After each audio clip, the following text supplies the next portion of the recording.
Magandang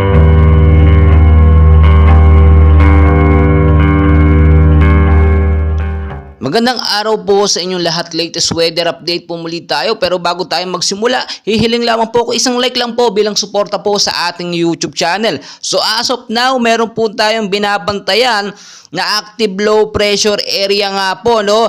Which is meron pong estimated po na layong 995 kilometers east of Visayas.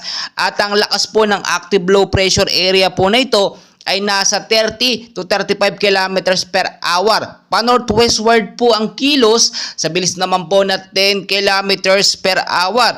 So ito pong sinasabi natin na active low pressure area ay nanggaling po mismo dito nga po, no, sa loob ng Philippine Area of Responsibility. At yung extension po ng lakas ng hangin niya ay nakakaapekto po sa ilang bahagi po ng Luzon, Visayas at sa Mindanao. Makikita nyo naman po sa ating pinaka-live radar, no? Unti-unti na nga pong gumalaw o gumalaw na nga po itong active low pressure area sa may bandang Visayas area po natin. So, saan po yung mga lugar na posibleng tamaan? Sa bandang east of Visayas po, mag-ingat po kayo dyan, no? Maging alerto po kayo sa banta po ng ulan, especially ngayong botohan po, no? Yung mga hahabol pa po tuwing hapon ay magdala po, galing magdala ng payong, kapote o kaya naman jacket, panlaban po in case magkaroon ng bigla ang pag-uulan. So makikita nyo sa ating live radar, live track natin, nasa loob ng PAR. Yung extension ng kanyang hangin, posibleng tumama rin dito sa may bandang Luzon.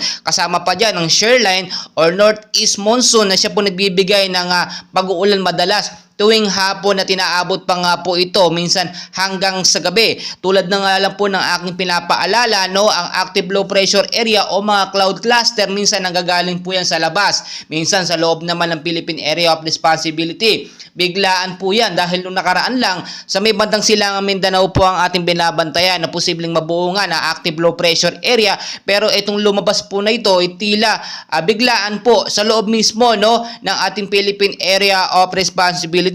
So ang tanong, makakaranas po ba tayo ng pag-uulan, especially po sa araw po ng bukas, no? Ayun na rin po sa ating pinaka-latest track or hypnosis sa Pag-asa, posible pong mainit ang panahon sa umaga, pero asahan po posible magkaroon ng pag-uulan sa hapon at especially sa gabi dahil in-expect po natin within 24 to 48 hours ay magkakaroon ng aktibo or mas aktibong galaw ito nga pong low pressure area dito nga po sa may bandang Visayas. So marami tayong dapat bantayan, hindi lamang po active low pressure area, itong shearline din na siyang nagiging koneksyon o apektado, pinagsabay na northeast monsoon at shearline. And please, maraming salamat po sa suporta.